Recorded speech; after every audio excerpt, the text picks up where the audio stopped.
Hi, ఇప్పుడు మనం 28వ శ్లోకం చెప్పుకుందాం. అవ్యక్త భగవద్గీతలో 28వ శ్లోకం, ద్వితీయోధ్యాయం, సాంఖ్యయోగం.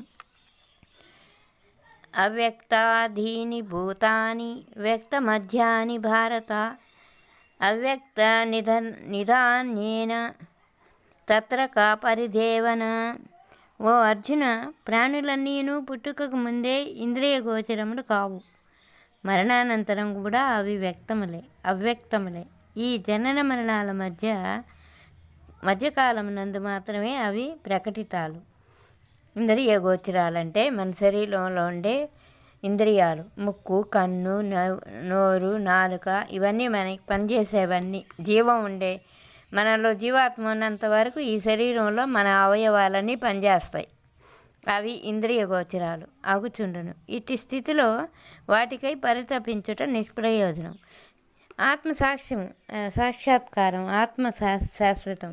ఈ ఆత్మ ఉన్నంతవరకే మనలో ఈ ఇంద్రియాలు, కళ్ళు పనిచేస్తాయి, కాళ్ళు పనిచేస్తాయి, శరీరంలో ప్రతిదీ, ముక్కు గాలి పీల్చుకోవడానికి, నోరు శ్వాస పీల్చుకోవడానికి, అట్టా అన్నీ, తల ఉండేవి ఇవన్నీ మన ఇంద్రియాలు 9 నవరంధ్రాలు. ఇవన్నీ మన శరీరంలో ఉండేవన్నీ. జీవాత్మ ఎప్పుడు ఉంటే వాటిని కాసుకొని ఇవి పనిచేస్తుంటాయి. జీవుడు వెళ్ళిపోయాడు అనుకో, ఇంక శరీరం దేనికి పనికిరాదు. అది రేపు చెప్తా ఇంకొక శ్లోకం. బాయ్. జై శ్రీకృష్ణ పరమాత్మ. సర్వే జన సుఖినో భవంతు. సమస్త సన్మంగళాని భవంతు.